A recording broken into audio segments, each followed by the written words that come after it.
doesn't have a job, she's just a housewife. Housewife is just a nice way of saying she's a live-in nanny supported by her husband. यस्तो त म भइदा भए नि ल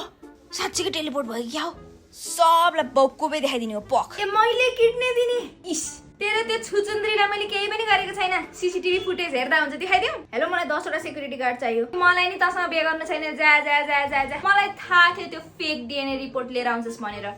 त्यसैले मैले पनि लिएर आछु अर्को हस्पिटलको डीएनए रिपोर्ट यता दे सब च्याट दिन्छु मसँग अर्को कपी पनि छ मिस्टर गु हेर्नुस् न तपाईको असिस्टेन्टले यहाँ मलाई कस्तो नराम्रोसँग हातैमा पोल्दियो मिस्टर गु अहिले झुट बोलिरहेको छ किन झुट बोल्छु मैले अहिलेसम्म झुट बोलेको छ होला मैले किन झुट बोल्छु असिस्टेन्ट छाम्याउ के गरेको तैले तँलाई मात्र एक्टिङ गर्न आउँछ भन् थाहा नै होला हैन हामीलाई पनि रोको एक्टिङ गर्न आउँछ